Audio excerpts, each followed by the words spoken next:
Welcome in, guys, to another episode of the Wildcard Lads. I'm Ryan. I'm Peter. And I'm Markello. And we are 12 days away from free agency. But right, counting down the days. Yeah, well, things are getting exciting. We have some wild draft takes today, really. Chris Sims. We have some crazy mock drafts over this past week with Mel Kiper and a few others. Interesting to say the least. I think Markello has some comments you'd like to share. Nah, you know what it is for me. Like, whatever. Mel Kiper has been doing his job for like years on end, so I can't even say anything about him. I could, but it's not the ethical thing to do. But he just always comes out with like some ridiculous situation, like one of his mock drafts every single year. And I'm like, how do you like even begin to fathom to think about like this stuff? It's just, I don't like this year with the Jets. I think he has you guys trading down to 4 with the Falcons. And then just completely I'm just going to ignore that my quarterback situation is horrible and I still have some quarterbacks left on the board. I'm going to get me some Kyle Pitts.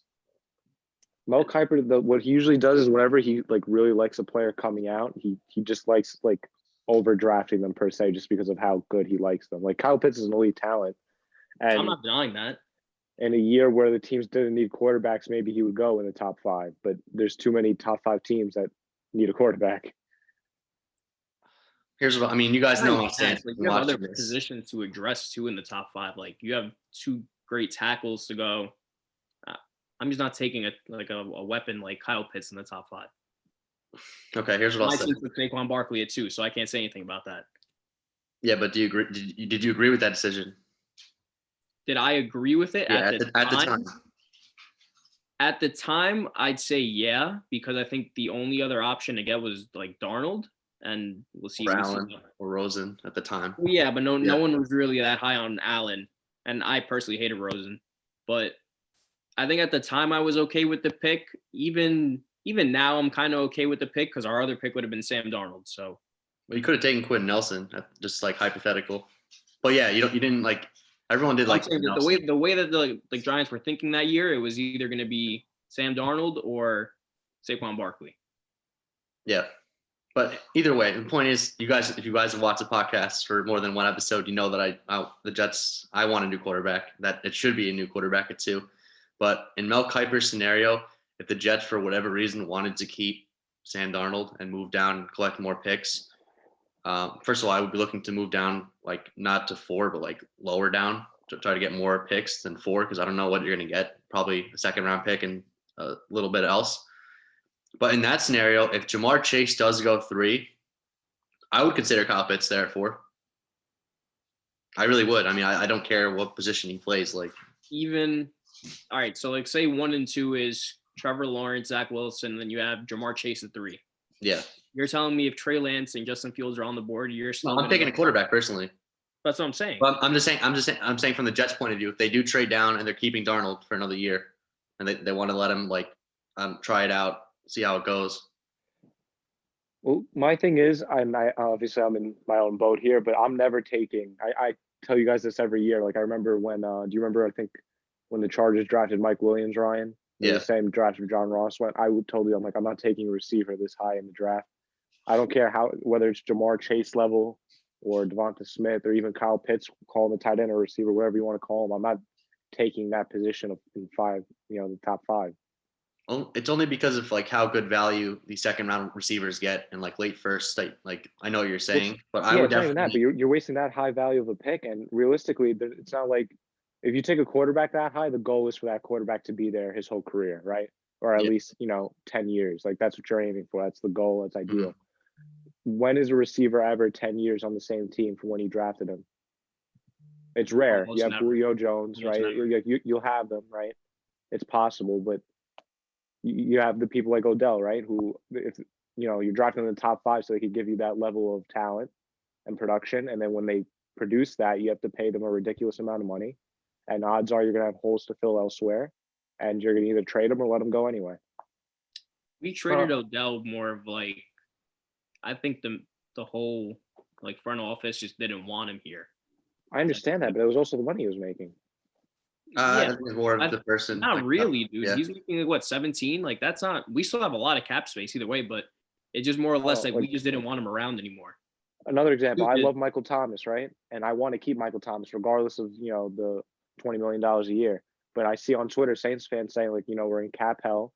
We have all these, free agents coming up. We need to keep people like Ramczyk. Hopefully we could keep Marcus Williams in the building, in 2 weeks. And we don't have the money to do it, the worst team in the league in terms of cap. It's so flexible. We can work our way around it. But if the Saints want to start making like significant strides towards, recovering some of their assets and money, the first contract that would have to be moved is Michael Thomas. Yeah, but he doesn't save you anything. No, actually, I think No, the not first right now. I'm contract not. you I'm have not to advocating move- to get rid of him. But I'm saying when the time comes, whatever years to come. Nah, I think the first contract you need to get off your books is Taysom Hill. That's not happening. Taysom Hill needs to Not get only off is your that books not happening, before but it's a anything shorter else. deal. Taysom Hill, I think it was a shorter contract. It doesn't matter. Still, it's Yeah, just what Taysom's a getting big what asset 16 for here? what? A 16. utility guy? 16. Yeah, that's ridiculous. Yeah, and I mean, Well, it look- doesn't really matter. Like, not that it doesn't matter, but like any receiver, it doesn't matter where they're taken. If they produce like Michael Thomas second round, all these guys, they're gonna get paid either way. Like receivers, Yeah, receivers. I don't know. The argument between value between receivers and running back is non-existent. The receivers are so much more valuable to any offense. But it's very. You can't tell me that. I don't know. Like, No, I'm not saying if what you're I'm the saying Jets, is, I'm not. I don't want to take a wide receiver or a tight end. no, and because you're anywhere in saying the top that there's five, better because you're value filling in later holes. rounds, which is mostly true because we see flops like Corey Davis. Well, he's not a flop anymore, but he's not worth the top 5 pick. John Ross, like a bunch of those guys. When you have A.J. Brown was selected in the second round. T. Higgins going around every year, but You know what I mean? there are certain scenarios where like Aj Green comes out and Julio Jones in the same draft class, and they're just too special with talent. Even Odell, I don't care how it's gone recently. Like he was magic and special with the Giants. So if that's what you're taking, like you're taking that over like a running back any day in the top 10. Like, let's say you're a team like I Miami. don't even right? think Odell was. I And think Odell was 12th overall. Well, it doesn't matter if it happened again. he's in that 10 top pick, range. He's saying. Oh yeah. like first So round. like a team like Miami, right? We know that they're going to walk out of this draft, no matter what rounds it's in. They're going to walk out with an offensive tackle, and they're going to walk out with a receiver at some point in the draft, right? Mhm. Okay. So if it's me personally, I'd much rather walk out with the Penei Sewell or even a Rashawn Slater and somebody like Kadarius Toney in the second round than Jamar Chase and somebody like Leatherwood or whichever tackle in the second round. There's still some good. Like I understand the drop off from Sewell, After the and first then 2 rounds of the NFL draft, you're not Yeah. finding a starting offensive tackle. You're just not. Most likely not. Yeah. yeah, But probably not. You can still find I'm a saying breakout no, but I'm receiver. saying like the drop off between. I get what you're saying, like the drop off between Sewell and Slater, between the rest of the tackles in the first round, and then the drop off between like Chase and then the rest of the receivers. Round 1, round 2. It's a lot further between with the tackles. Like I'm in the same boat with you. If I'm them, I'm going Sewell at 3, 100%, and then figuring it out. Maybe 18, I pick up like a linebacker or receiver, depending who's on the board. But Like, it all depends obviously on the team and the team needs and best player available. But if I'm a team in the top 10 and I'm saying take best player available, right? Like, okay, let's say the Lions, for instance, right? They're picking at pick 8, right? 7. Pick 7. Okay. 7, yeah. If I'm the Lions, I'm sitting there at 7. There's no way Jamar Chase falls past, picks 6. 5, 6, right? So 6 to say to be fair. okay, with the Eagles. So you have Devonta Smith, you have Kyle Pitts, let's say, still on the board, and you have Jalen Waddle, right? Those are your offensive skill positions that are on the board for you that you're considering. But Rashawn Slater is also there. I'm the Detroit Lions. I just traded for Jared Goff. Whether Kenny Galladay, we don't know what's going on, if he's going to get tagged or not, right? He's Or gonna get tagged. let him walk, or let him walk in free agency, He's gonna whatever the get tagged. case is, right? Even if he were to walk and you have nobody in your receiving room, I am personally, if I was a GM, much more comfortable drafting Rashawn Slater to protect Jared Goff, who needs the protection, right? And build not from gonna the be there. inside out. Yeah, he's not going to be there in a year anyway or 2. It's not even that. Rashawn The Slater's point is, you're not going to. Slater's look how gonna be there. dysfunctional a team like I don't Detroit think has been for how He many won't. years now? You've had the receivers, you had the quarterback, though you never had a consistent offensive line to protect your quarterback to have a producing running game. You're taking people like Kerryon Johnson, whatever round he was drafted in, right? You have DeAndre Swift now, and it's not going to get you any wins because they have no protection. Your quarterback never has protection. I'm drafting Rashawn Slater over Devonta Smith or Kyle Pitts. Personally, me. Well, Well, for that's why the that Bengals Pacific do team, it they already fine. have Hawkinson, so I guess I could get on board with you. And Devontae Smith does scare me a little bit in the top 10 just because of his frame. But Kyle Pitts, man, I think he's going to be special, and I think there is not a lot of special tight ends in this league. I think I understand that. We're seeing how important it is now with the Darren Wallers of the world and all He's that. not even going to play tight end though. And I you don't know what? care. Not for nothing Like, to at take this away point, from. it's not he like could play positionless basketball, but like that's what the NFL is becoming. Just get some guy on the field. Kyle Pitts will get open. He'll beat any linebacker and probably most safeties. So like you can, but the You Lions don't have line him out Hawkinson. wide. I would still consider, because then again, this offensive line class, like Markello was trying to say, is also very good. Like I know there's a drop off between Sewell, Slater, but we still have Darisaw. There's still Vera Tucker. Like there's a couple good offensive linemen in this class as well. Yeah, I understand. And I'm not even trying to make fun of Kiper deep into it. I don't know. Kyle Pitts is special, and he's gonna be the kind of tight end. He's gonna do damage once he's in the league and established. But I'm more, Joe Douglas mindset. Build the offensive line. Worry about skill positions after. Oh yeah, so am I. I'm going quarterback for the Jets. Especially quarterback. That's the only way I even consider trading down is if some team offers me like the RG3 package. So Ryan, let me ask you something. All right, we were talking about this right before we started recording, right? Chris Sims comes out with his quarterback rankings. We know that you and most Jeff fans were on the Zach Wilson train, right? Mm-hmm. Would you rather? I don't know. It's just increasing hype now for Zach Wilson. Would you rather stay at 2, draft Zach Wilson, keep the rest of your picks, and continue on with the draft, or let's say Houston does call up the Jets and say, "Look, give us however many first-round picks, whatever. Like we want to give you Watson, we want the second pick. Let's get a deal done." What would you prefer as of right now?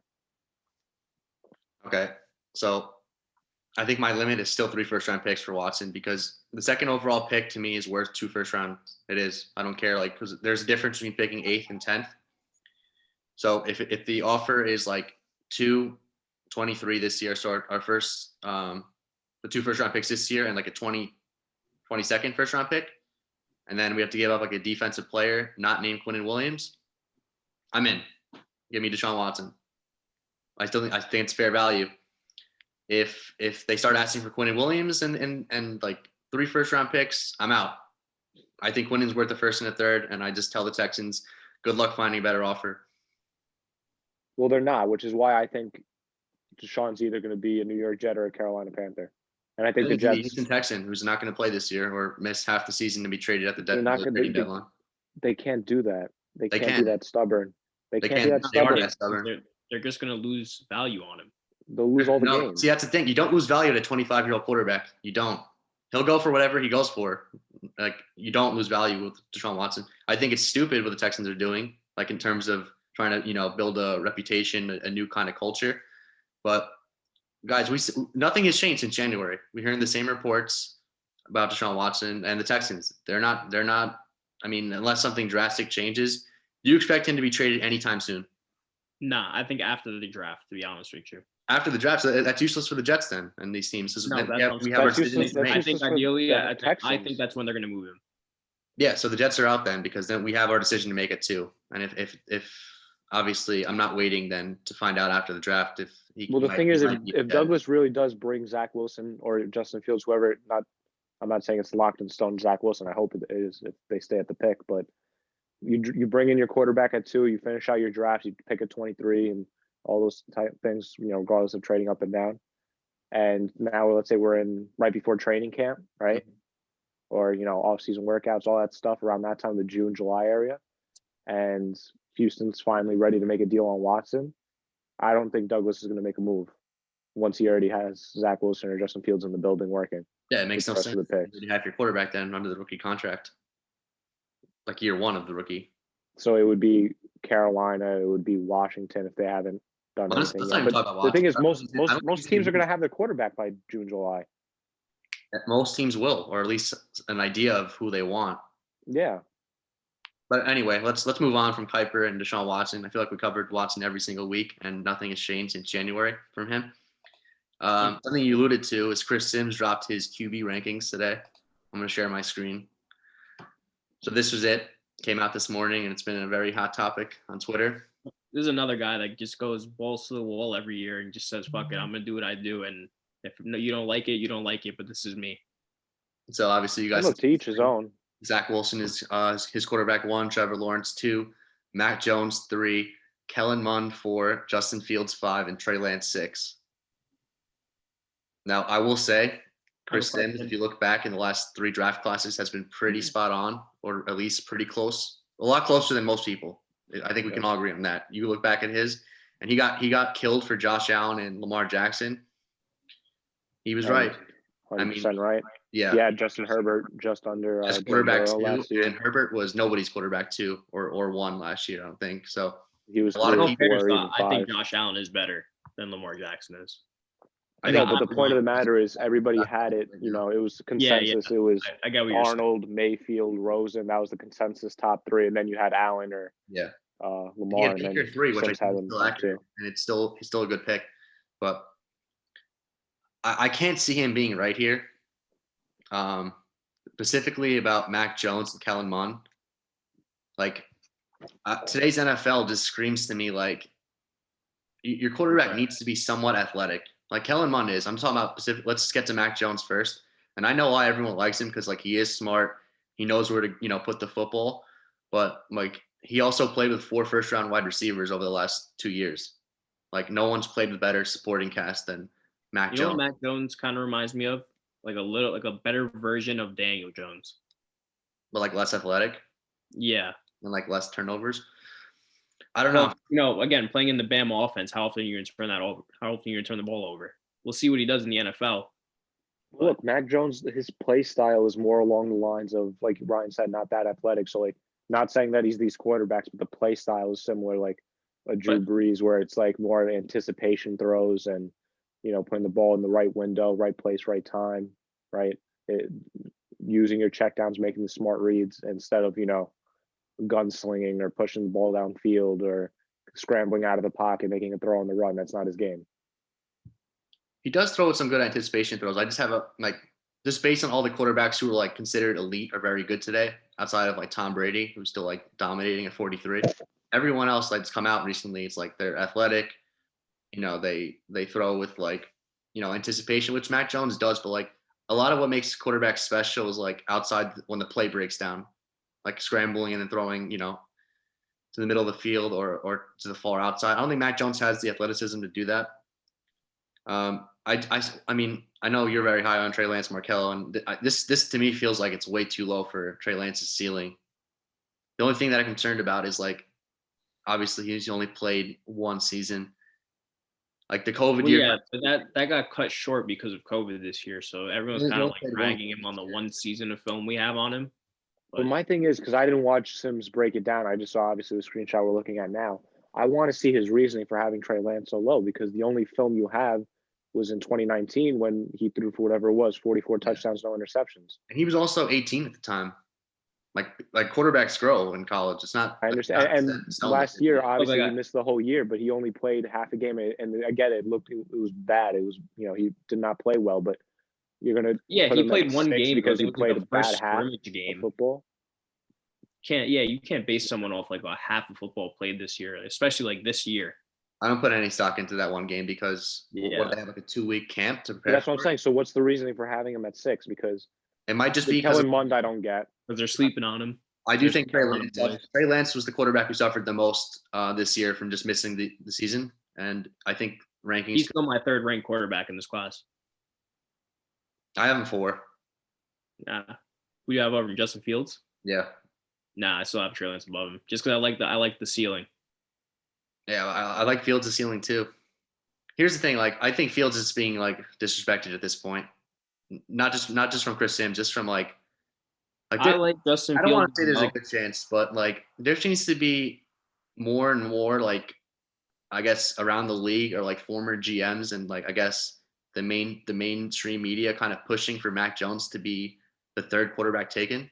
Do you guys like sense that's coming? Like Mel Kiper did it. I think Mike Tannenbaum from the Jets, the former GM. I don't think he's going to be the 3rd quarterback taken. I feel like there's a. You never know. Daniel Jones was taken at 6th overall. You never know what could happen in the draft. Daniel Jones was taken at 6th overall because we were hearing the rumblings from before the draft even happening that the Giants, that was their guy. We're still months out. It was So- just a matter of are the Well, Giants going to take him at yeah. 6 or are they going to take him at 18 or wherever they were picking? I don't know, but That anything quarterback can class happen. though also sucked. It was like Kyler Murray and the rest. Like Kyler Murray was great, and the rest of them were just pretty. Daniel Jones is the second best quarterback in that draft class. Well, So- look, there's a situation in which Atlanta could take him, like could take Mac Jones. So like, I don't have my Yeah. own rankings yet. I know You never know, man. You never know, but I do feel like Matt Jones is getting pushed right now, and that might just I'm because saying it's, like you never know. Like he could get pushed up to the point where it's like, all right, maybe people are fooled into thinking Mac Jones at 4, and he goes. I think But- we're just very early on in the process still, but like that Well, would be yeah, a it's classic beginning of overthinking March. it because I'm not taking Mac Jones over Justin Fields. or Neither even am I. Trey Lance. I will bet on Or Trey Trey Lance's Lance. upside, even if Mac Jones probably does have a safer floor, like going into Both it. of But them, like yeah. as a quarterback and a team, you kind of want to bet on the upside that you can get the best out of this player, and it's not about year one. Like people always get lost in this. It's not about how they do in the rookie year. Like you want to see upside, of course, in and him getting better, but you want what's best for your team in 2 to 3 years. So I don't know. That was just I was shocked at this. Ryan, where do you have Mac Jones then? As quarterback 5. Yeah, me as Okay. well. Like I still like Mac Jones. Like he does have some nice like qualities about him. It's like the lack of elite athleticism. That's where like it kills me with him. Like I just feel like all the quarterbacks coming in, like you have to have some special traits, and I don't feel like Mac Jones does anything elite. That's what I'm saying. Like Josh Allen, even though he had a lot of question marks coming out, like at least The he arm also strength was elite. elite athleticism and an arm. Kyler Murray, super fast. Like all these quarterbacks are coming out. I just don't see Mac Jones.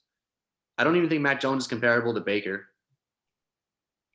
I know Baker he would be the closest one out of the last like. That's right. But years. remember, Baker coming out of Baker was the Heisman. college, he was no slouch.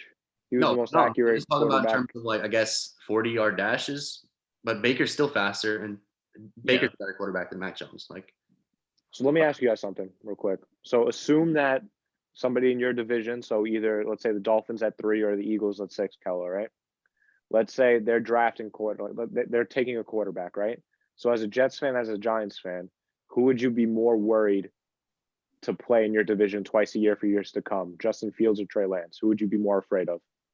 Justin Fields. I mean, hold on. It depends. So it depends where they're like you said. Wait. So you said it was the Eagles. So like for me, it would be Atlanta, right? Who Atlanta picks at 4. Let's say Miami. I don't think they're going quarterback. Let's say I doubt it. Right. So who would you be more afraid of to play? For the next 10 years, Justin Fields, Trey Lance. I think Me personally, I don't have a rankings video, so I don't have a consensus ranking yet. But just right now, if you were to ask me, I'm more scared to play Trey Lance. It depends what offense they're in too, though. That's the only thing, because I don't know. Yeah. Well, my answer is Justin Fields. I get that. I'm not trying to disrespect Justin Here's the Fields. thing. I think it's Here's what the I'll say, question marks with Trey Lance. It's scaring me. We've kind of talked about the middle guys, and we haven't talked about Wilson and Lawrence yet. I do think it's fair to say now that Trevor Lawrence is not a generational quarterback, or at least I think it's closer for the rankings. I can definitely see a scenario if Fields ends up with Atlanta that Justin Fields is the best quarterback in this draft class. And that's what I wanted to bring up about the other quarterbacks. I do think it matters where the quarterback ends up in terms of development. Yeah, exactly. That's what I'm I saying. have no doubt that Trevor Lawrence is going to be good and the best thing to happen in Jacksonville. Since I can remember, is he going to be better than Blaine Gabbert and these guys? Of course. Is there a possibility he throws for 25 or more touchdowns a rookie year? If he stays healthy, I think so. I think they have a pretty decent offense. But if Justin Fields ends up with Atlanta at 4 and he sits a year, and then he has Julio Jones and Calvin Ridley, Fields might be looked at as the best quarterback in 3 years or 2 years. So it does matter where the quarterback ends up, and then how you have to see if they elevate the team, then how they get better each year. I just wanted to bring up that point because I do think a team that kind of gets, if the Eagles do draft a quarterback this year, I am concerned for whoever they take. Because that's what I'm saying. Because I don't think anyone's gonna really flourish too well on the Eagles, but I think if anyone were to do it, it would probably be Justin Fields out of those two. Well, yeah, because I do think no matter what happens, I do think Trevor Lawrence and Zach Wilson are going to be the number 1 and 2 pick in this draft. Trevor's locked in as number 1, but whether it's the Jets the Texans or some team that trades up with the Jets, I do feel like the number 2 pick in this draft is going to be Zach Wilson. But that's just like a little side note. I do think like the situation, the coaching matters, and like how you elevate, how the team gets better throughout his rookie contract is what kind of like it sinks and swims that Pacific quarterback. There's not many quarterbacks who can like even overcome what Sam Darnold did. And you guys know that I'm off the Darnold train and all the excuses, but for how the Jets did him, like we obviously failed him, but he himself is also responsible for some of that. So I want to bring up a tweet that I saw yesterday real quick before we move on from these quarterbacks. Do you guys follow the QB Film Room YouTube on Twitter? Mm-hmm. Where they break down the quarterbacks every year? Okay. So yesterday they tweeted their official, top 5 quarterbacks. So like the same thing with the listings. They have Zach Wilson 1A, right? They have Trey Lance 1B. So they wouldn't even give Trey Lance 2. They think it's 1A, 1B with Wilson, Lance. Trevor Lawrence at 3, Justin Fields at 4, and Mac Jones at 5. Okay, so they counted Zach Wilson and Trey Lance is like 1 and 2, but 1A, 1B type of thing. Yeah, and he said right under, and to be honest, Trey Lance will end up as 1A with Wilson as 1B. So he says he's going to flip them, Trey Lance being the best in the class. Well, this is what I'm talking about when I'm not talking about Trevor Lawrence not being a good player because he was amazing his freshman year. He was good last year. But a few months ago, they were talking to him like he was Andrew Luck. Yeah, I just meant in terms of that, and he can still be a very good quarterback. That doesn't take it away. I just think that this specific quarterback class is really good, and it's really interesting. Like there's no doubt about it. There's a scenario I can see any of the top 4 guys that we mentioned, whether it's Lawrence, Wilson, Wilson, Fields, or Lance being the top quarterback in like 3 years.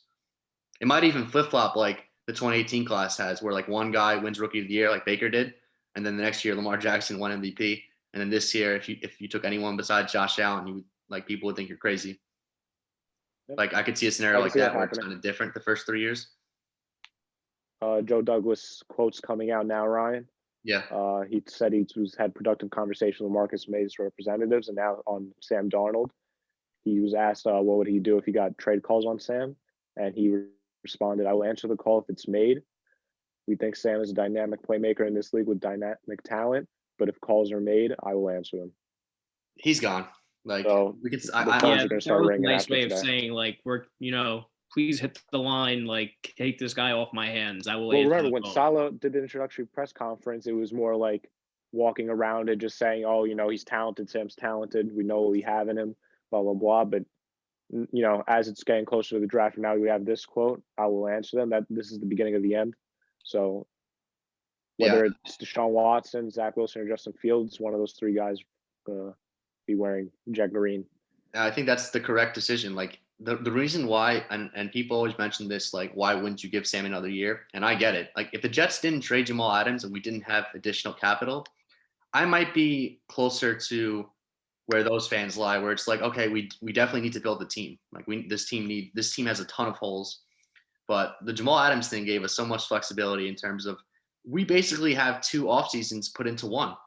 Like people don't. I that's a funny way to say it, but like we have 2 first-round picks this year. We have an extra 3rd-round pick this year, and $90 million in cap space. Where half the league has to cut players because they can't afford them.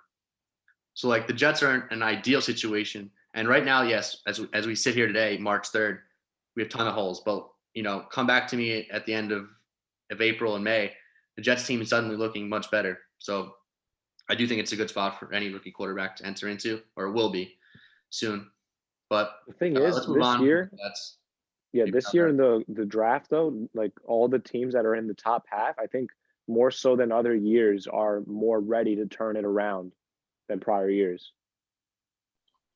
I think the Jets aren't that far away. Obviously, the Dolphins are already there. So yeah. But you know how it is. The NFL, there's always a possibility of a quick turnaround.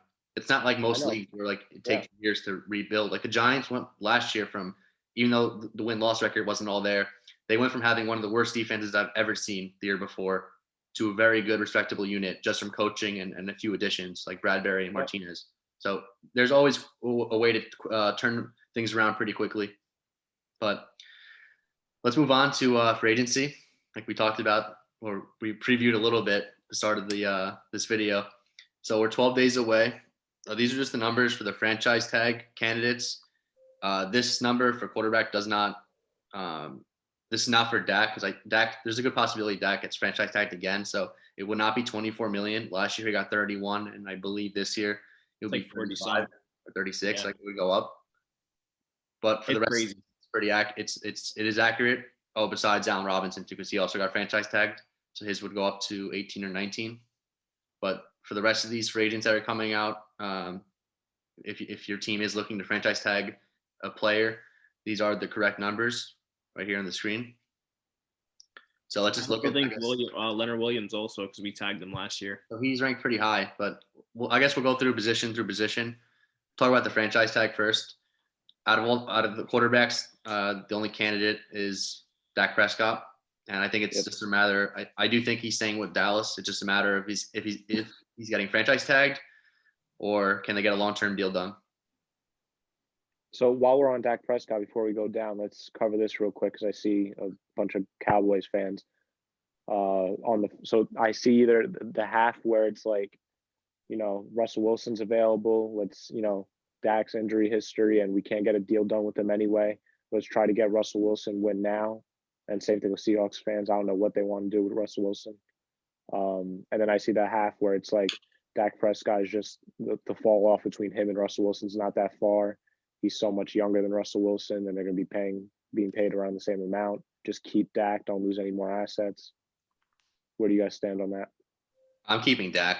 I don't think the drop off's that much. I do think Russell Wilson's better, but and when you bring up age and everything, and then the capital it would take to even what are you giving up? Dak and you have to give up Dak and more. That's Dak and first and Russell Wilson might play another. I don't know. He said he wanted to play another 10 years, but realistically, I can see it happening. But his game does rely on his athleticism, and he's 30. It doesn't have to be. I'm not saying he's going to drop off anytime soon. When talking about the age difference between Dak and Russell. His game only relies on the athleticism because he's always running for his life. At least and he's taken a bunch of hits over the years. Yeah, you're coming into a better situation. And I could tell you one thing, his division just got a whole lot worse. Like those pass rushers, man, holy. So, but yeah, just from this, I'm keeping Dak. Okay. I would keep Dak as well. But I think there's a situation where they're not going to be able to work out a deal with him. They're going to tag him this year, and they might have to trade him next year. He's going to be asking for like 40, 50 mil a year. Yeah, I know he said he wanted the close to Patrick Mahomes deal, but yeah, like can you do that if you're the Cowboys? No, not if you want to win. No, I don't believe the Cowboys did this to themselves though. They could have re-signed him 2 years ago. Yep. Yeah, they chose his contract would have been relatively cheap today if they could have had him for Jimmy Garoppolo money. So I mean, these guys. We'll just go down the list of position by position. We don't have to go over all of them because some of these guys really aren't worth talking about. But I guess Sheamus. It's probably we're just waiting to see what's going on with Drew Brees. Can he retire already? He's got to stop this nonsense. He came out with that workout video and sent everybody. Yeah, and his hair grew back. People are excited, like he's back. Yeah, so you're telling me I'm getting 2015 Drew back? Sign me up. I'm here for it. 2015 Drew with hair? Come on, I'll take it. I thought basically his restructuring was a way of him retiring, just pushing it back. That's what everybody thought. But the way, I watched a lot of videos and stuff and looked into it and, communicated with people too. And I think just over time and I think the Saints and Sean Payton leading up kind of like were like in a nice way nudging him out the door. Like Drew Brees was when it comes time in the offseason, I'll make my decision. I'll make the decision. And throughout the season, it was like Sean Payton's kind of saying, oh, this is going to be Drew's last year. James has the keys. Mickey Loomis made some comments prior. It was the Tom Brady thing at the end of the game, right? And then it was Jay Glazer saying, oh, Drew Brees announced. I think it was everybody making the decision for him and not him, and that kind of irked him a little bit. And then everybody saying, Tom Brady put him into retirement. He just saw Tom Brady, his own age, win a Super Bowl. So I think, just the natural competitor in him is preventing him from doing that. And I think he's really considering coming back. I think it's a real possibility. Before we move on, what do you want specifically? Because if I was a Saints fan, I would want him to retire, if I'm being honest. So here's the thing. For me, it's more of the fact I grew up and my two favorite quarterbacks growing up was Drew Brees and Michael Vick. I loved watching those two play football. Those were my two guys growing up. and especially Drew Brees he played for my team, obviously, right? So this selfishness to me, you remember our first episode, we were doing predictions for, MVP, Defensive Player of the Year, all that. I picked Drew Brees to win the MVP. Very wrong on that, right? But because a healthy Drew Brees this year, I think, would have had the numbers. He threw 24 interceptions, 6 picks, I think, and that's with broken ribs, missing games. Like, Drew Brees could have easily thrown for 35 touchdowns, maybe more if Kamara didn't have as crazy season as he did, right? So Drew Brees could still win us a division. I think he could still win us playoff games. But if we don't start prioritizing him, keeping him healthy and stop letting Andrews Pete let people run in from the inside and breaking his bones, that's my concern.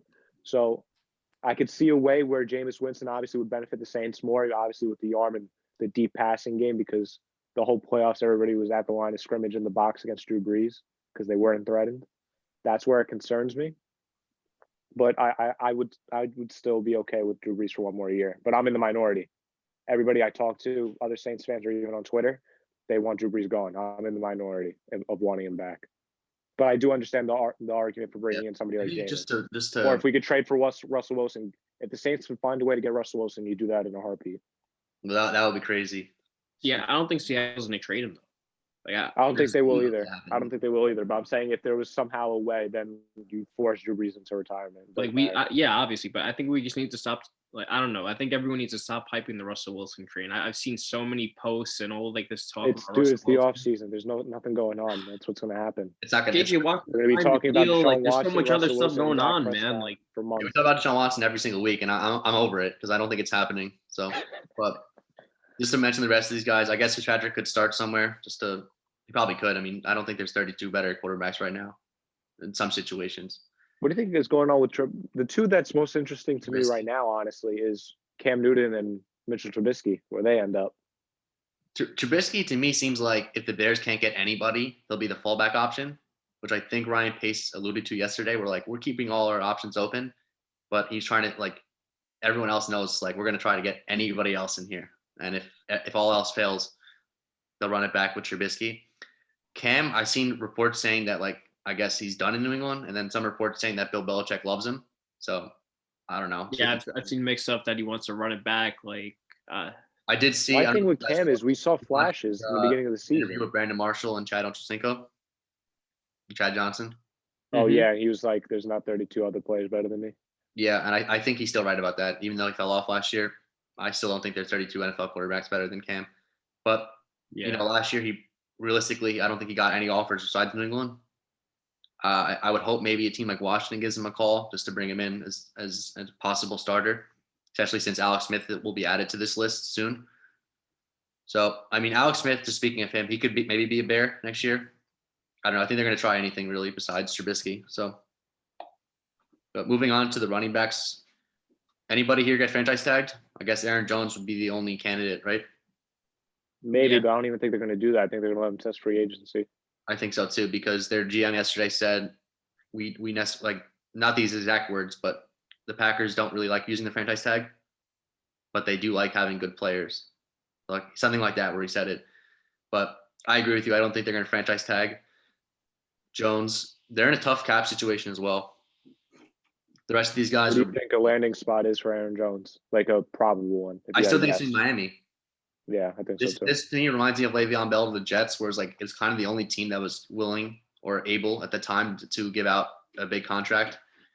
I mean, the Jets are, and the Jaguars are, even the Colts are, but these are teams that, I mean, the Jets need a running back, but I don't think they're going to get burnt twice. And I love Aaron Jones, but I'm talking about in terms of, giving out a huge contract to a running back. I don't think that's something Joe Douglas is interested in. Yeah, Le'Veon. Well, here's a better question, right? What, Markello? I said Le'Veon left a real bad taste. Yeah. So here's my question for you guys. Out of all these running backs, which ones do you think actually stays on their team? Because I think Leonard Fournette stays in Tampa. Yeah, I think Fournette. Chris Carson stays in Seattle. I don't think he does. I think Carson's walking. Yeah. Really? And letting him go. I think Drake's walking. Already out. I cannot imagine the Steelers re-sign James Conner. Conner's gone. Mike Davis might be back. Yeah, Davis will test the market, and if there's nothing, or if Yeah. deals are close, maybe he'll return to Carolina. Gurley's gone. Gurley's Todd gone. Gurley's Tevin Coleman's Tevin gone. Coleman's gone. Yeah, they're going to turn it over Le'Veon to Bell's gone, I think. Honestly, Mostert. Yeah, Le'Veon Bell's gone. Philip Lindsay, 50-50. I think he's liked in Denver. He didn't have a great year last year, but I'm not It's just sure. weird because Melvin Gordon is there now too, so I don't know if they're gonna. Yeah, it'll probably come down to how much they're offering and what his market is. Philip Lindsay wouldn't All be a the bad running pickup backs for you available. guys. I think Drake's he can interesting because actually he got accept transition tagged last year, but I just can't it did not go as planned last year. No, I think he's gonna get a long term. I don't think they're too. You think they're gonna sign him back? Edmonds doesn't look too bad though when he comes in. I actually like Chase Edmonds, but I think he's probably better suited as a 1-2, like a 1-2 punch. So for the most part, we think most of these running backs are going to be playing in a new uniform. Yeah. I would like James Conner to come to the Jets. I think he wouldn't be bad. You can get him for the cheap. If I'm the Jets here, I'm looking at Chris Carson. Yeah, could. That's what I'm not really interested in unless it's like a short term. Because like James Conner, I like Conner, but not in our not the Shanahan scheme. Like I need someone to hit the hole. What about bringing Tevin Coleman back to the scheme? Would you take him? Yeah, as a 1-year deal. As a committee kind of thing. Obviously. Yeah, because he's not going to be because he always gets hurt too. So like he'll probably. So let's say like you don't bring in a Chris Carson and you just stay with like a Ty Johnson. You bring in a Tevin Coleman and let's say you bring in one more. And they'll probably draft one if that's the scenario, which I'm okay with. I mean, Jamal Williams should be on this list too. I don't know why he isn't on the top running back list, but he's like he might re-sign with the Packers if they obviously let Aaron Jones walk, so they have that 1-2 punch. But I feel like who's going to sign Todd Gurley? Maybe a 1-year deal somewhere, but I think Todd Gurley's on his way out of the league very soon. Yeah, I think so too. So this receiving market will go down here. I believe a lot of these guys, not a lot, but the top 3 guys, or at least two out of the 3 are going to be franchise tagged. Well, Allen Robinson is still liking like Jets tweets and things saying that he wants to like get out. Yeah, I think he's still doing that. I would still be stunned if he's a Jet. I know. I mean, I was hyping it up last night on Twitter because it was like fun, but in the back of my mind, I'm not expecting that to happen. I do think he will be franchise tagged, and it could be a tag and trade. But I'm not sure the Jets are the team. Someone brought up a scenario where it's like, but I don't know. The Bears would be dumb to do this, but I guess like trading Sam Darnold and I guess a pick, like a mid-round pick for Allen Robinson if he is tagged. That wouldn't be too dumb. No, if I'm the Jets, I'm doing that. Like, no, but I'm saying in terms of if you're the Bears, it's not dumb. Like, for me personally, I have no belief in Sam that he's able to turn it around. But yeah, but if you, I don't know, there's some quarterbacks where they start their like career in a, I don't want to be mean to the Jets, but a shithole. Yeah, and then they move on to other stuff, and they kind of come to life a little bit. No, but you honestly think the Bears are the team to turn him around, Darnold? In this scenario, you don't have Allen Robinson. Probably not, but but they're desperate for a play. They're in a situation where you either go elsewhere to find a quarterback, or you're stuck with Mitch Trubisky or Nick Foles.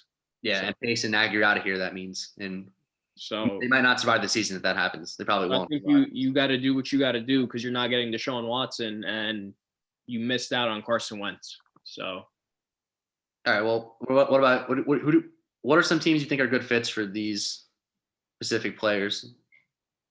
I hope and pray to God you guys do not pay Juju Smith-Schuster, man. I don't think the top 3 are available. So here's the thing with Godwin. Godwin destination for Robinson. They're not going to let Chris Godwin. They're not going to let him out of Tampa, and Godwin wants to stay in Tampa. Obviously they both want to stay as is, but Godwin said like, I want to stay in Tampa, of course, but I like he hinted he wants his bag still. Like he wants to stay in Tampa, but if they don't offer him what he wants, he would leave. So I think he gets Tampa to keep him. Shaq Barrett. I think they're both going to find a way to still wear a Tampa uniform. It's just a matter of if you tag one and sign one, it's a long-term deal. And, somebody's walking in this Tampa team. As of right now, I think it's going to be Levante David. I think he's going to be the one that they're just not going to be able to bring back. I think that's probably the smarter play out of all the options. Because like you don't want to get rid of a pass rusher, but they do have good wide receiver talent. But I think Godwin does like a lot for the like in terms of blocking. I think they're going to keep their whole core. I think Chris Godwin's going to stay. I think they're going to make a priority to keep Brady happy Brady's the one who brought in guys like Leonard Fournette. He'll stay. Gronk is going to stay. Mike Evans obviously is locked up. Chris Godwin, I think, is going to stay. And I think they're going to bring back Antonio Brown, too. I don't think Antonio Brown wants to play anywhere else. Well, speaking of Antonio Brown, he's number 10 on this list. I don't really see another team giving him money or like anywhere close to big money just because he still has that legal situation that's coming up in December. Yeah, so. and dude, he's staying in Tampa. Yeah. Brady wants him there. He wants to be with Brady. It's a good situation for him, though. You know what I mean? So, Best case scenario, yeah. Yeah, I wouldn't leave. I just want to ring there. So honestly, the most underrated receiver that so if I'm a team like the Jets, let's say, that I would target, obviously my number one priority would either be one of the guys that we see right there in the top 3. That's your certified number one receiver. But assuming all those guys stay on their team, I'm looking at Curtis Samuel over people like Will Fuller and Marvin Jones. I'm even looking at Nelson Aguilar over like Will Fuller and Marvin Jones. I'm not giving Will Fuller big money. For the money that Will Fuller's asking for, I'd rather give it to Curtis Samuel. Or I'm not giving Juju big money either. I know Juju's how much like 14, 15 a year. How much money do you think those guys are going to get? Who, Will Fuller or? Well, both of them, Will Fuller and Juju. Will Fuller's going to escape with some stupid team paying him like 13, 14 a year. I still think Will Fuller gets 11 to 13. But that's what I'm saying. So if these guys are going for 11 to 13, I'm willing to pay that. Did was let Robbie Anderson walk. And then Juju's going to get like 15 from a stupid team as well.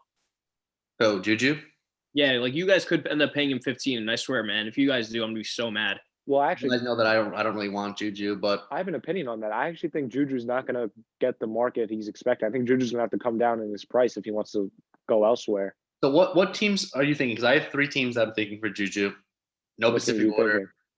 Unfortunately, the Jets, the Raiders, and I think Baltimore are a sneaky team to try to get him. Really? Okay, in division.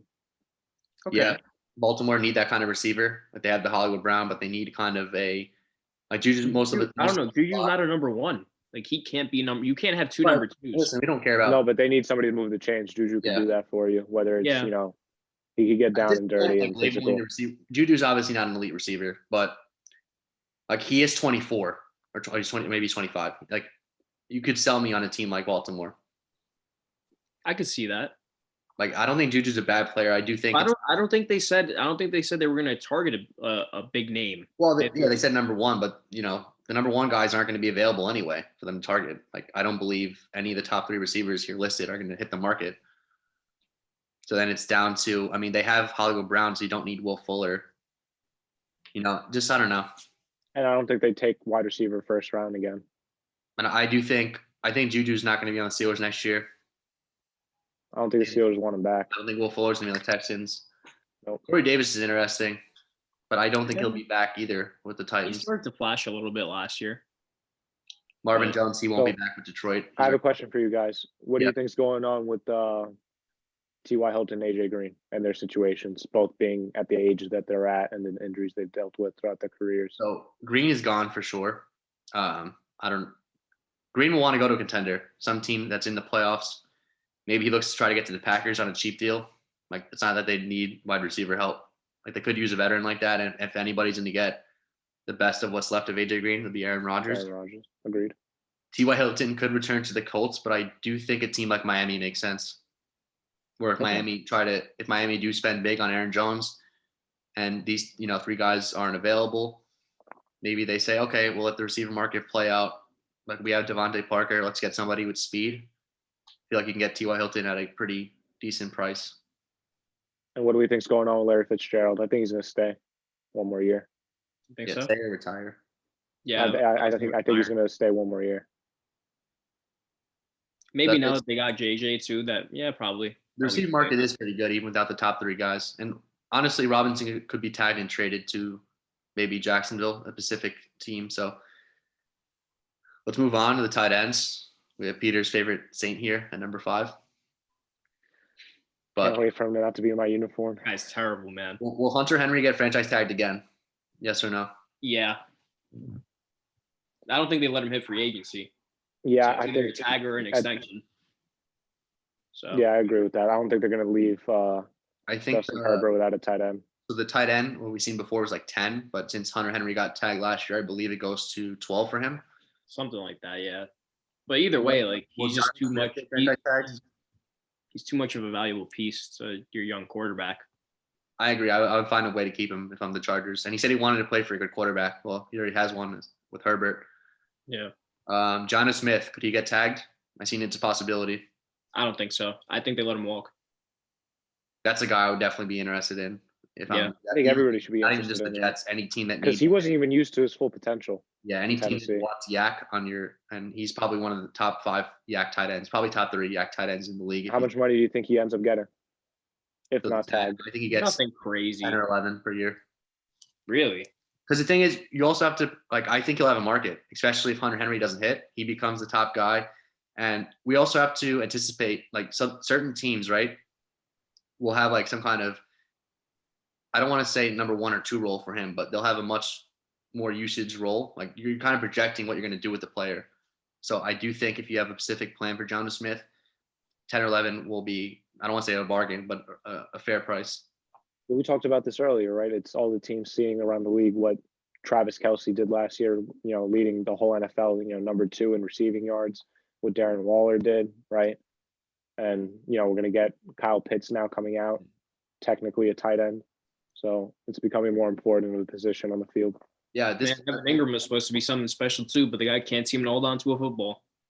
We said that though with but I alluded to this with Pitts. I was like, it's not that just I don't want to say positionless NFL anymore, but if these guys can catch and they're fast and they can break tackles, that's good for your quarterback. You can label them whatever you want. So Exactly.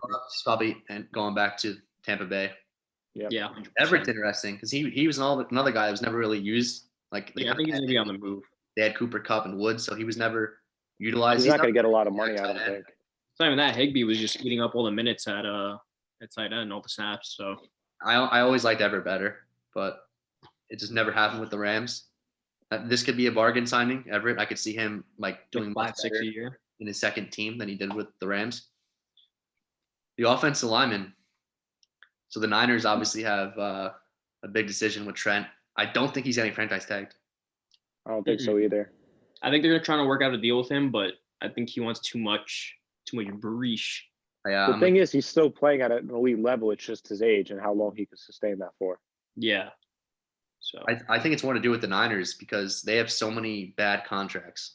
And this is where the Jimmy Garoppolo deal kills you, because if you had a rookie quarterback, and a promising one, you could probably you would re-sign Trent. But now it becomes they have very limited resources with their whole entire secondary being free agents, basically. So I think what other team would come in and sweep up Trent Williams?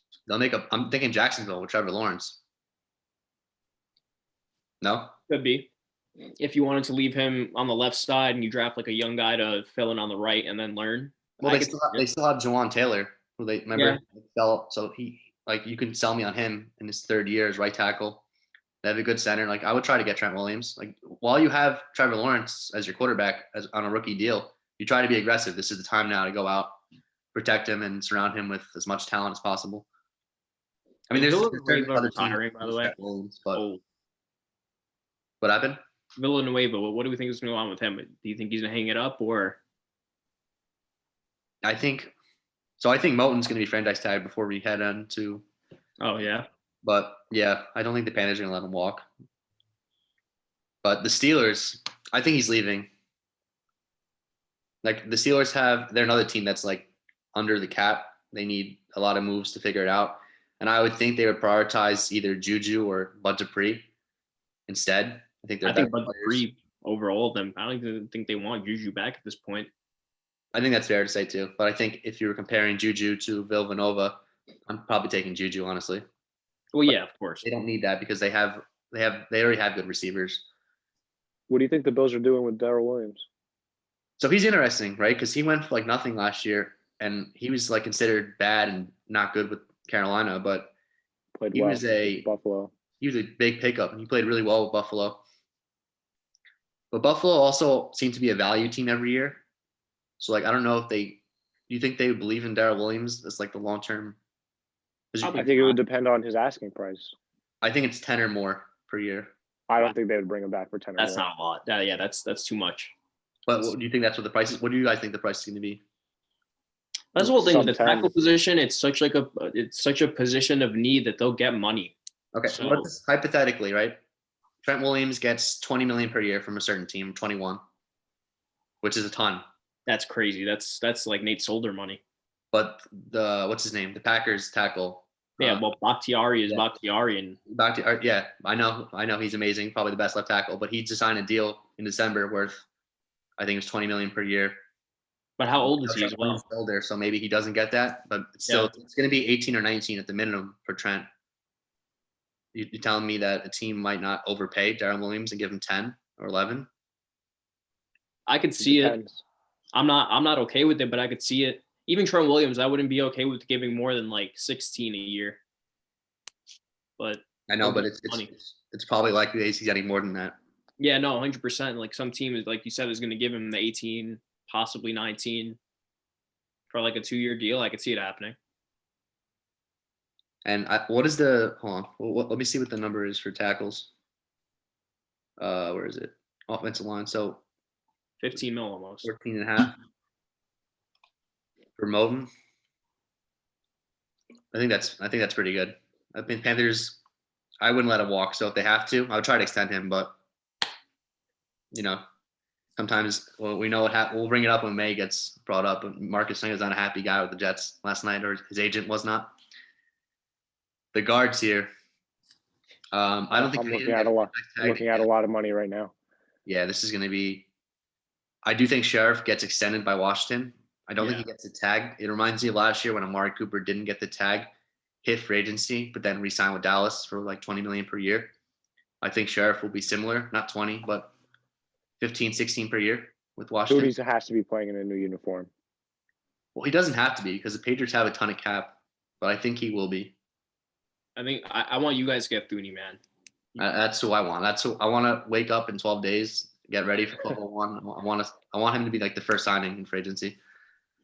But I think it's going to be us, the Jets. I could see the Bengals. I am kind of scared the Bengals kind of outbid us. I think the Bengals go to a crazy number. They'd probably be willing to do that too. Yeah. So, and there's probably another team. Like Joe Thuney's going to have a market. Like it's not just, I'm just trying to think of like the top people with the top cap. Like Jacksonville could get in on it, but it seems like they're pretty set in the interior. The Colts are set, but it's like, out of the top teams with cap space, it looks like the Jets, Bengals, maybe Miami get in on it. Like I wouldn't fault Miami getting in on it. He's a great player and he's familiar with that coaching staff. The interior line's not bad.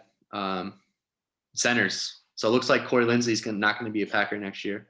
So yeah, top that's center gonna be the biggest. Yep, it's Paradis all over again. Probably honestly better.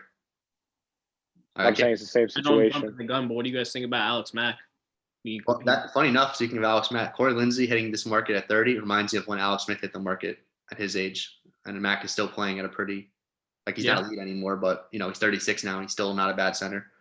So I do think whoever gets Lindsey is going to be happy for at least 3 to 4 years. David Andrews is probably going to stay in New England. Andrews, yeah, New England, maybe the Dolphins again, another team. I feel like we're gonna have the same teams for like every free agent, but like it just like this free agency is gonna be very weird because we already seen the Dolphins cut Van Noy yesterday. I do think there's gonna be players cut on teams that you're not really expecting because of the cap dropping like 20 million or like whatever it was, a significant number.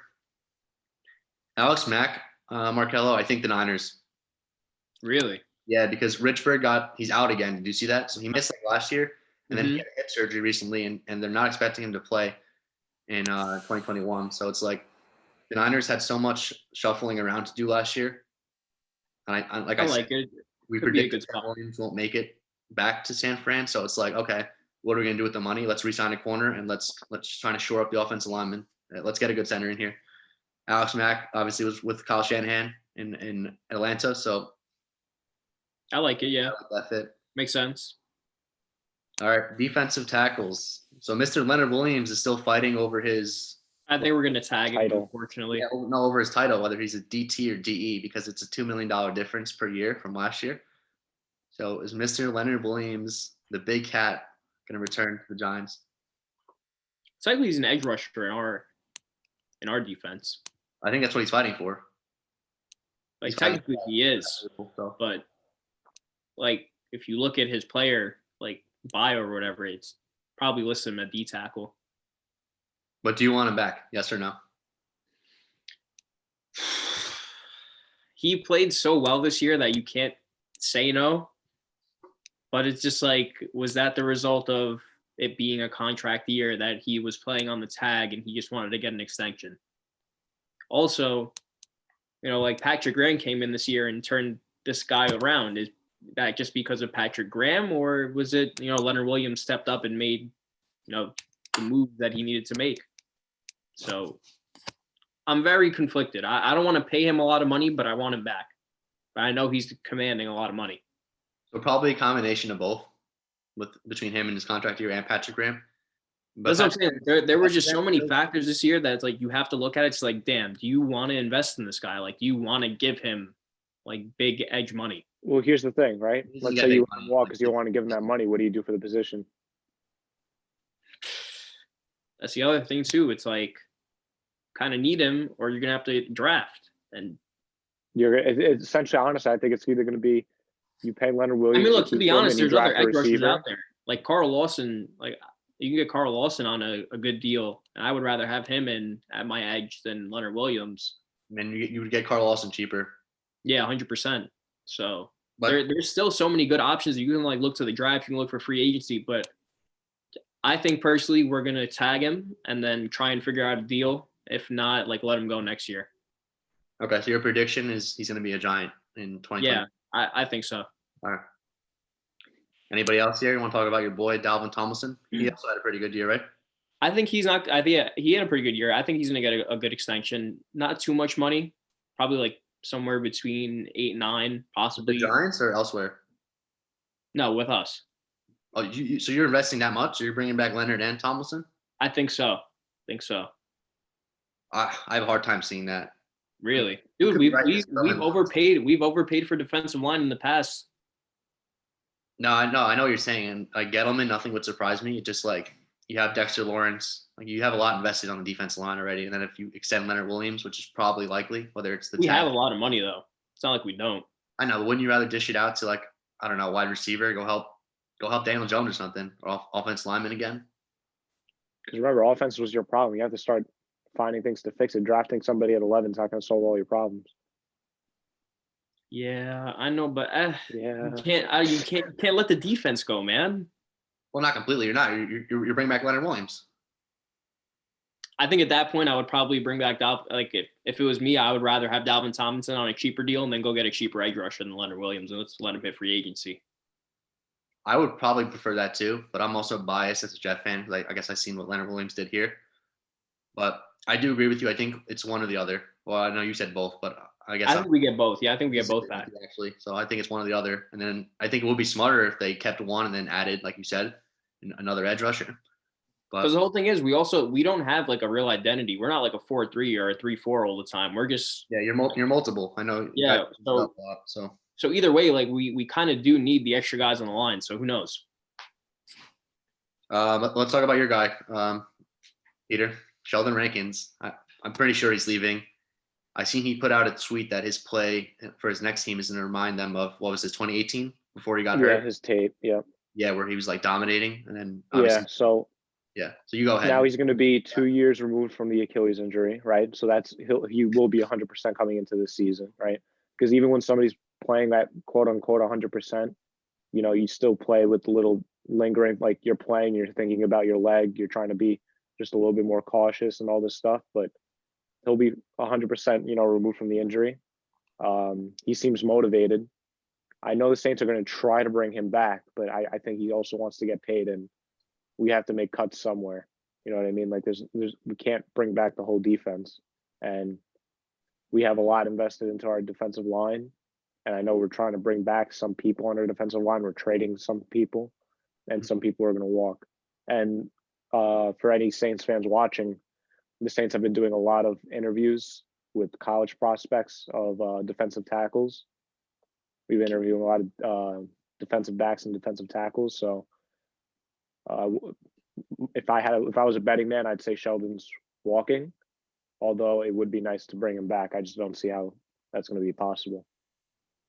They're showing their hand a little bit. That's really it for Sue. Might go back with the Bucks, right, on a cheap deal. He wants to win another one, or maybe he tries to. I don't know.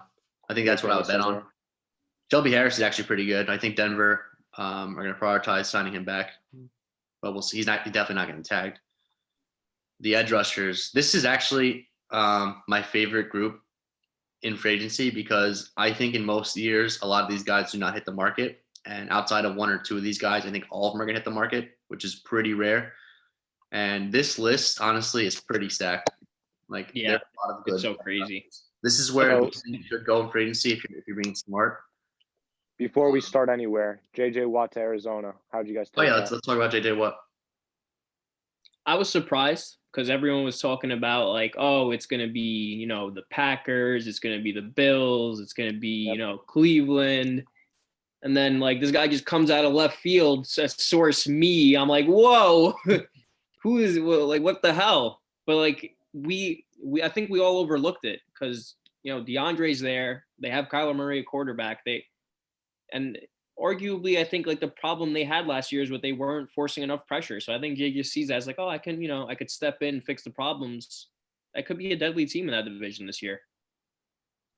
So I think his mindset was everybody was thinking, okay, who's a win now team where they're one piece away? Like Green Bay, you get them one more pass rusher, they could finally get over the hump of the NFC Championship. Buffalo, they were right there. You know what I mean? Like all they had to do was beat the Chiefs, and if they could have just gotten Mahomes faster and stuff like that. But you have to think of the minds of JJ Watt, right? He's the ultimate competitor. We know this. In JJ's mind, he's like, I know, obviously, I think maybe being close to Texas was a factor. Maybe he didn't want to go cross country, right? He was thinking about his wife, his family. So he's, just the state over. Still beautiful weather in Arizona, 65, sunny. He mentioned that. He made a comment about that. And DeAndre, I'm sure, did his recruiting. Chandler Jones, he was talking to. Another factor is, again, being the ultimate competitor. He's saying, look, I believe in Kyler Murray. I'm sure he wanted to play with somebody similar to Deshaun Watson, who he believed in, right? I think he believes in Kyler. Obviously, he believes in Cliff Kingsbury to take the offense to where it needs to go. DeAndre, I'm sure, was talking up the coaching staff and the organization. And then on defense, he's like, look, we're not there yet, but we have some playmakers on there. And if you add me to it, I still think I'm the best at what I do. The things I'm going to bring to this team, I'm going to bring us over the hump, the defense. So I think he's going to take on a real leadership role and take everybody under his wing. And I think he really thinks that he's a deciding factor and can turn it around on the defensive side. And I think he will too. Yeah, I like it. I like the fit.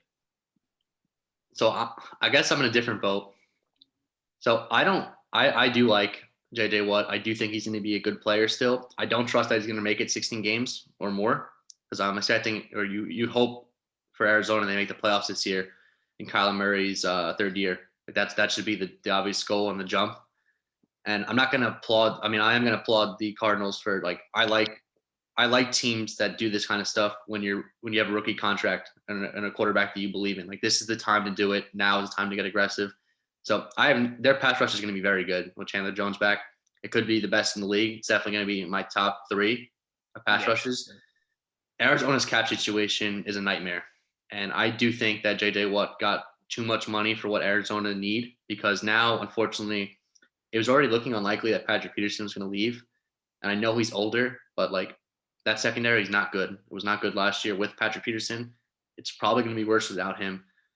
So I just have questions from that point of view. It's like, what is the plan? Like, are we going to go corner in the draft, or because we still have issues? They have to. No, they have to. Yeah.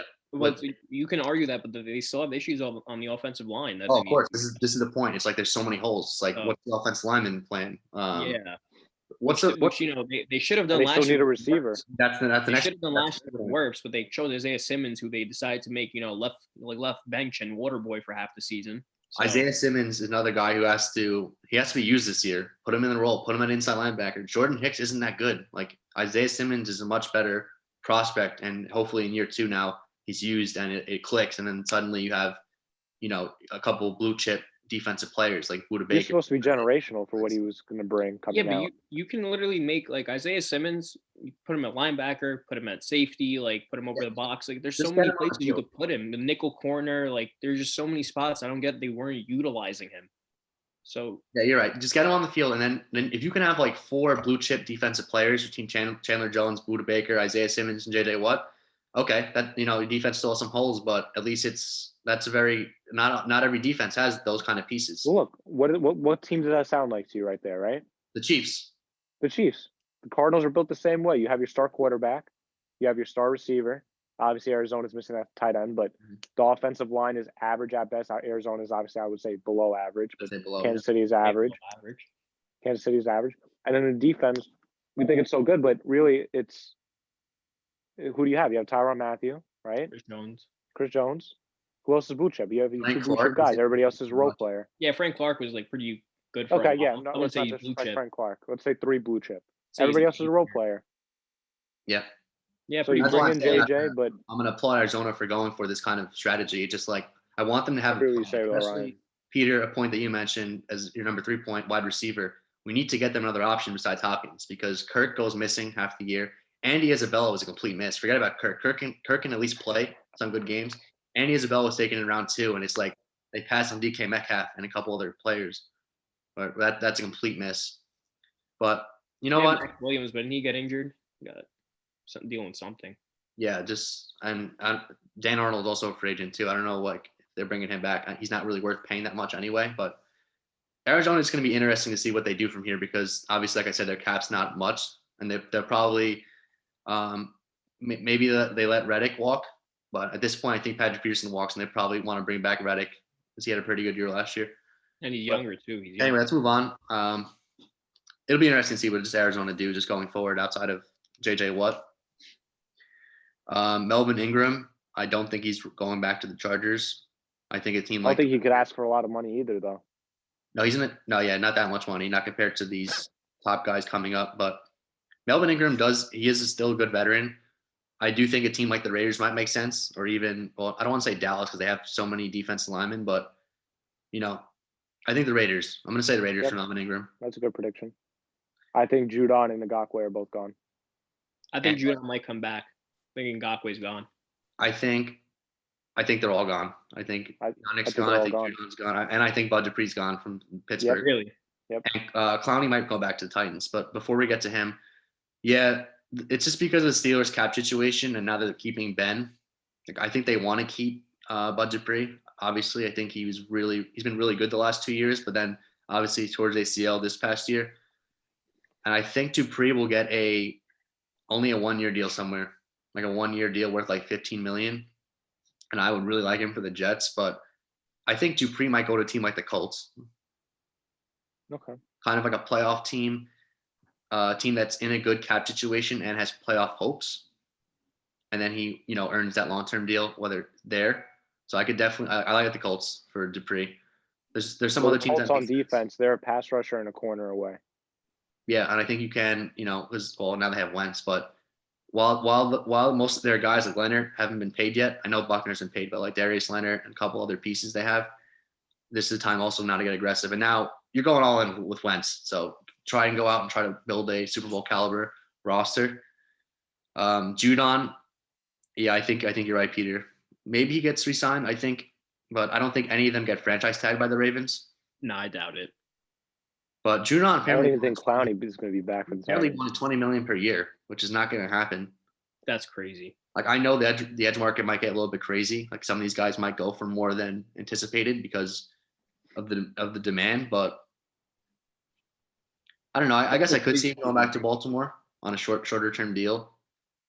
A lot of people have mentioned the Jets because Joe Douglas connection, and we love to get some former Ravens in here.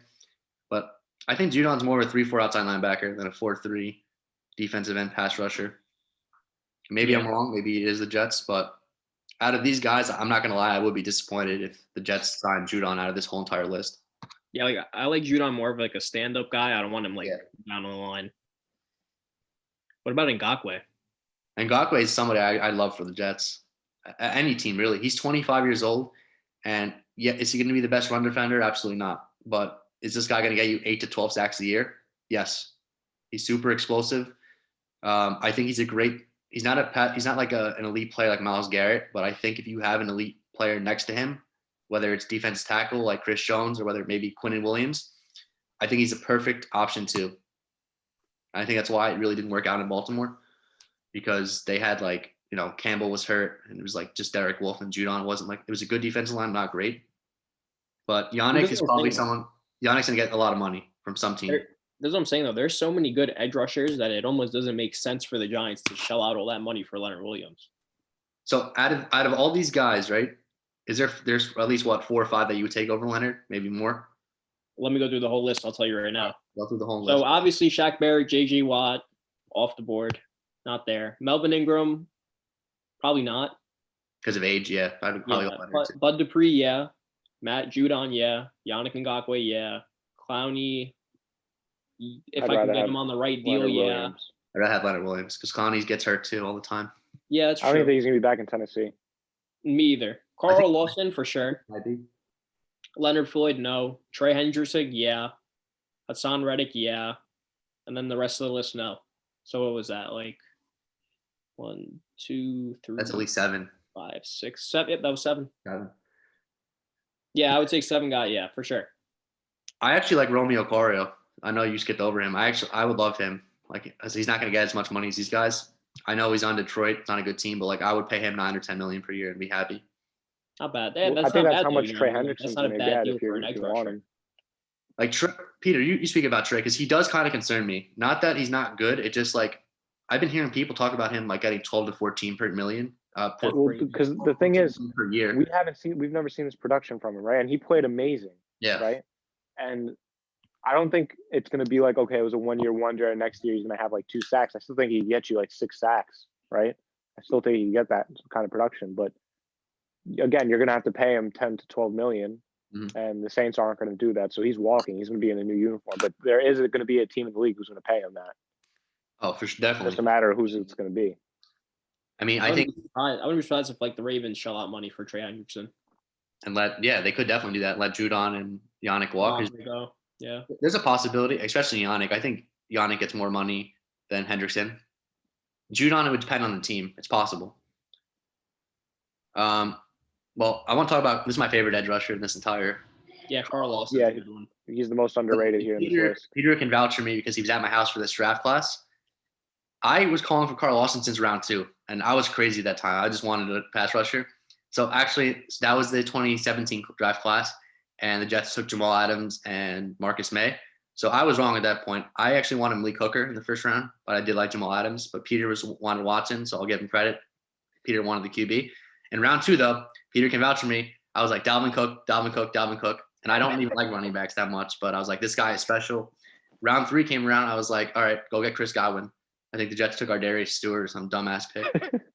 And then I wanted Carl Lawson. As soon as I was like, Carl Lawson, please. He should have been taken like way earlier. So I would have nailed that draft. I would have been wrong about the quarterback situation, but I would have gotten a contract as a GM. And I know Carl Lawson doesn't have the flashiest stats, but he's a really good player who gets a ton of pressure. Do you watch Chris Sims? Sometimes. So when Chris Sims talks about edge rushers, he says it's the unwritten stat. It's the F up the play stat. Yeah. And Carl Lawson has that. Yeah, and honestly, he might be a situation, I don't want to say like Shaquille Barrett, but where Shaq Barrett went from like role time player kind of because, Denver was stacked and the stats weren't there. And then he suddenly had 19 sacks and then was a big factor in the Super Bowl last year. The thing is, if you already put him on a good, defensive line, like put him next to Quinnen Williams, right? That's what I'm saying. Damage is going to get done. Yeah. So Carl Lawson, I think, is going to be, maybe he resigns with the Bengals. Anybody that gets him is going to be a pretty happy team. How much money do you think he's going to get? So there's a possibility that the Bengals might franchise tag him because the Bengals said that they have no one else to franchise tag because William Jackson's older and they paid Trey Waynes last year. Right? He didn't play. They gave him that big contract. So let me see. So for him, he would be considered a defensive end. 17 million. I don't know. I doubt they do that then. That would be 17, almost 18 million for him. So how much do you think he's going to get is what I'm asking. 14 or 15.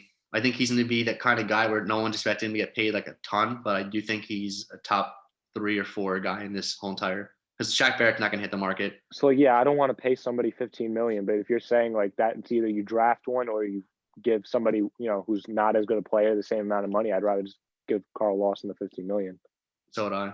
And I think Like you're saying, Trey you're in a Hendrickson situation for where you 12. need an edge rusher. did JJ Watt get more than expected for you guys? Because he did for me. Yeah, I thought he was going to go cheaper deal playoff team. That's what That's what I thought as well, like a minimum contract. And I But feel apparently there were teams who offered him more money. Yeah, they said 2 other teams did, which is Yeah. crazy. I think the Colts were one of them. That's And they were talking about Buffalo possibly being the other. That wasn't confirmed though. But If I was him, I would have went to Indianapolis. why stay in the division with Stay in Buckner? the division. You get paid all the money you want, and I think it's a great fit. He probably didn't believe in Wentz. Are you going to bet on Carson Wentz? No, but it had to be that. That was probably the biggest reason he didn't believe in Wentz. I don't believe in Wentz that much either. I know people want to already peg it as an upgrade, but I know Philip Rivers is not mobile, but Philip Rivers was super smart and kind of knew where to go with the football.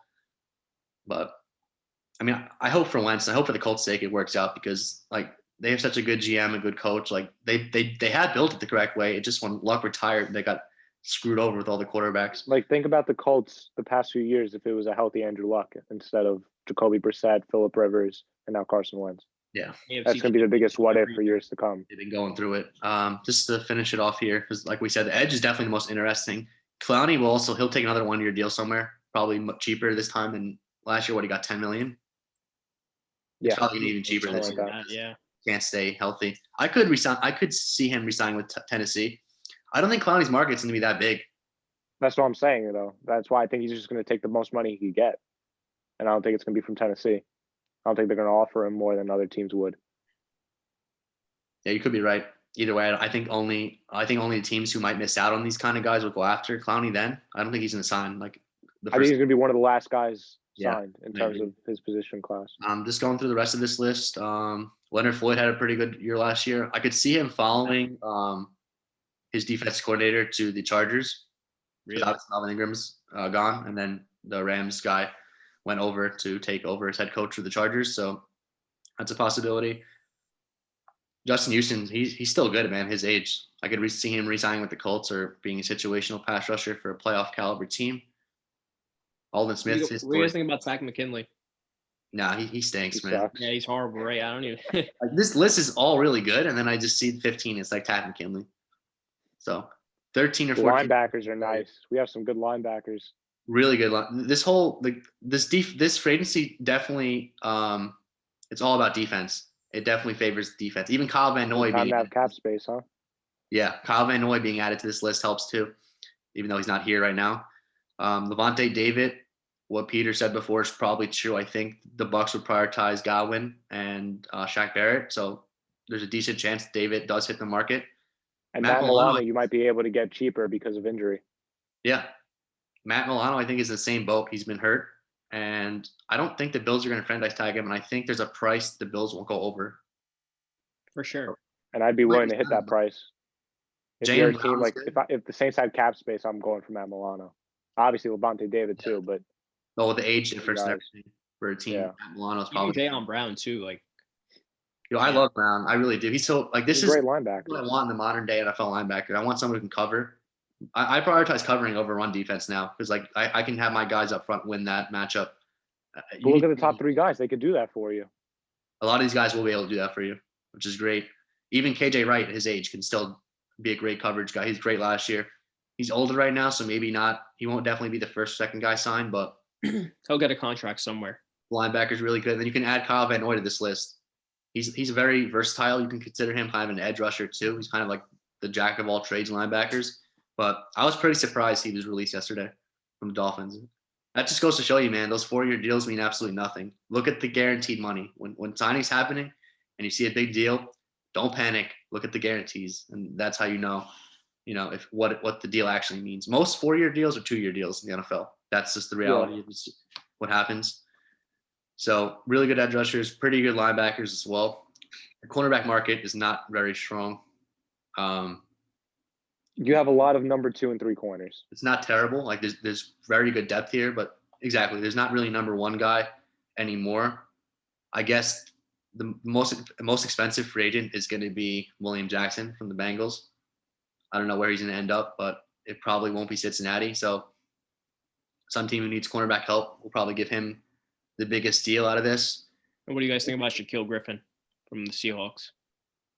He came out with a quote like as we started this episode. What'd he say? I think he said he wanted to stay in Seattle, but he understands it's a business. I think he said that. Ooh, man, oh man. I mean, look, it makes sense that they don't bring him back and don't give him a lot of money because, you got to spend it elsewhere now. You got to keep Russell Wilson happy. So if Well, I'm the good thing is, Seahawks, I think there's some decent corners in the draft at least. If you're not really ready to shovel out the money for these guys, you could do that too. I don't think it's. No, go ahead. Oh. The only thing about the drafting a corner is you really don't know what you're gonna get. That's true. You can get Eli Apple or you can get Marshawn Lattimore. You know what I mean? That's true. And that's a good point. Again, this year's corner class, I don't think there's a lot of number one receivers. I think whoever's drafting corners, you're gonna probably end up like long-term wise with a number two corner. Yeah. I think there's really only 3 or 4 in this class, but I do like the cornerback in that class. But this I like it for depth, but if you want a number one corner. Oh yeah, that I don't know how much on average go per year, but like there's not that many top 10 corners coming out every year. It's not how it is. Yeah.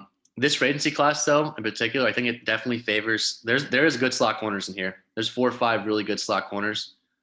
That's where you kind of make your money. And then if you need it, honestly, maybe even 6 slot corners, definitely slot here.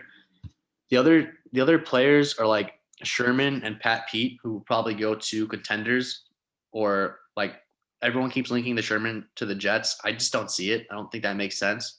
I know why people are doing it because Saleh got hired here, but like Sherman says he wants to play 2 more years, and the Jets aren't going to be a playoff team this year upcoming, even though we will be better. I do think there will be a 49er though who will be a Jet this year. I do think that, but before I get to that, I think Sherman makes sense to a team like the Raiders again. A team that's kind of like in that, like they need a lot of help. And I know they're not like close, but I feel like not everything we predict or like see, because like whenever we think of playoff teams, I only think of like 6 teams, but every year there's change in the playoff rankings and there's new teams who get in. Like I think that John Gruden can make a pitch to Sherman. And I think they hired Gus Bradley, his former DC. So like, all right, we're going to do this and that. They'll try to sell him that the defense will be better and to believe in Derek Carr getting us to the playoffs. Well, do you think Sherman's going to be asking for money or not crazy amount? Like yeah, right? Like 7 to 10. Like I would give Sherman. I would give him teams that. Are able to swing that? Like 7 to 10 that are like playoff teams ready to go. I think the thing is, you can get creative though. I think a lot of teams can do that. It's gonna happen. Cap space is honestly, it's a myth. You could make room whenever you want. I see it firsthand. It's just a matter of another quote. A tweet came out, and an NFL GM said that next week's going to be a massacre in terms of all the cuts that are going to happen. Yep. In the next week, so teams are going to find money out of nowhere. All these players are going to end up somewhere. Of course, people are going to get employed. So I would be more than happy to give Richard Sherman 7 to 10 million. I think that's what's going to happen. I still think a certain team will get a bargain because I still think Sherman can play at a high level. Speaking of him, let's just go over to Pat Peterson. I don't want to say JJ Watt completely got rid of him, but I feel like that was the move that kind of is going to be the deciding factor in not being able to bring him back. Like he's older. They're bring back Reddick. I feel like I agree with you. I think they're going to bring back Hassan Reddick instead of Patrick Peterson. I don't know what they'll do. Then they'll have to address the corner in the draft. But where do you guys think is a good fit for him? Because he can still play. I think it's going to be the same thing like Sherman. I think he's going to want to go win somewhere because he hasn't done that much in his career. He came close, but not enough. And I honestly think a team like Buffalo or the Packers makes sense. Because the thing is, he could still give you elite games. They had their number 1 in place already. Those 2 teams, and they're desperate for number 2. Like Packers at Kevin King. No, but I'm saying even as a number 1 corner, given his age and everything, he could still have elite games. Like Patrick Peterson's the type that thrives on Monday Night Football. Like when the spotlight's on him, he's playing, and he knows it. He knows everybody's watching, and that elevates him. So if you're telling me that you give me a primetime game in the playoffs, put Patrick Peterson on the second best receiver, that guy's not going to have a catch for the whole game. Yeah, and he's a playmaker. He gets his hand on the ball and changes games. So he's definitely interesting. He brought up Shaquille Griffin. I think he's a pretty good player. Be interesting to see if Seattle bring him back. Anybody else? You guys interested? Desmond King's interesting because he plays like safety and slot corner. Mm-hmm. Dunbar didn't really have a What do you good. think's happening with Brian Poole, Ryan? You bringing him back? You guys need to Letting sign him him. walk? I would bring him back, but I don't think the Jets are, man. Yeah, you guys need to sign him. So speaking of Niners, what you talked about, I think we're going to sign Kwan Williams instead, who's a year Yeah. older. I actually think they're both top 10 slot corners, but I would rather keep the guy that I already know in Poole. But it's not really. I think it's like the a Jets are lateral going to come move. away with Verrett or Williams. I think One of the Williams two. to replace Poole. Like I think it's like a lateral move. It's not really an upgrade or a downgrade, or maybe a little bit of a downgrade, but it's like the same kind of player. Like I do think Kwan Williams is really good too. I would like Verrett, but like Verrett's the type of player you can only give like a very short-term deal because of his injury history. Like last year was the first year I think he made all or most of the games, right? And the year I know, but you might not even have to give him a big deal. He might just want to come play for solid. Verrett's not going to get a big deal, even if he goes back to San Fran. It's going to be a relatively like 7 to 9 million per year with very little guarantees because of his injury history. If we can get Verrett, I'd be excited. I just worry about him, finishing the season. What do you think happens at Rhodes? Because he definitely bounced back with the Colts. Yeah, I think he's going to stay with the Colts because it's just a good fit for him. I think even if they bring back Xavier Rhodes, I still think they're in the cornerback market to bring in somebody else. Someone with either because they have a lot of young guys in that secondary, so you're probably right. Mike Hilton's actually really good with the Steelers. We kind of crossed over him. Kind of small though. Yeah, he doesn't really get. What did he say? So he's kind of small. Well, most slot corners are. Yeah. I thought you said he didn't get his hands on the ball like often enough, but I guess I don't know. Anyone else here you guys like? The cornerback market is actually not bad. It's just not filled with number ones. Yeah. There's interesting guys here. Another actually really good group is the safety market. We'll finish it up here. Simmons seems like he's going to be back with Denver, whether it's a tag or an extension. Anthony Harris will hit the market with the Vikings coming off the franchise tag. I think the Saints are going to make it a priority. I do think Marcus Williams hits the market, and I'll predict that he leaves the Saints. I think the Saints, out of all of our free agents, we're going to prioritize him. I did see that, but unless you franchise tag him, I do think Marcus Williams is going to get $15 million per year from some team, whether that's Jacksonville or I don't know. I just think I'm gonna say that right now. He gets $15 million per year from some team. Keanu Neal's not going to be playing for Atlanta. He'll be gone. Nope. Yeah. They mentioned Dallas is a fit for him. Even the Jets, because we hired Albright, their former DC. Malik Hooker's interesting because he's a guy that was always hurt, but he does have talent. Like if he could turn it around in a second stop. John Johnson's pretty good with the Rams, and I don't think they have the money to bring him back because of all the contracts. The problem is with half these safeties is half of them on this list right now, it's more of a concern of their injury history more than, anything else. Yeah, for sure. So some of these guys might come cheap because of that injury concern. So if you could get some of these guys like Malik Hooker, Keanu Neal, like on a cheap deal. Yeah, and you probably will. A team will probably get a good bargain for these guys. Yeah. Even Tart is pretty good, but he's also injured a lot. That's what I'm saying, half this list. Marcus, let's get to him while we finish it up. So his agent was not happy. I guess the Jets aren't offering him a long-term deal. And a lot of Jet fans are upset about this because Marcus May was voted our team MVP, and he definitely was one of the best players on the Jets. And I don't always do this. You guys know that I'm pretty even with the Jets. Like I don't just jump on their moves or agree with them. But I actually agree with them here. I think I would franchise tag him. I am scared to extend Marcus May because unfortunately when we drafted him, he was an older rookie. He's already 28. I feel like the best course of action is either to extend him to a short-term deal, like 2 or 3 years, or just franchise tag him and just let him walk next year. I'm perfectly okay with that. I know most Jet fans are not, but and I love Marcus May. He's a really good player. He's not bad at anything, honestly. He's pretty good at everything, but he's also not like a special, game-changing player. I think most of the fear comes from the hole that will be left if he were to walk. I get it, but this team is filled with holes. I'm not talking about letting him walk this year.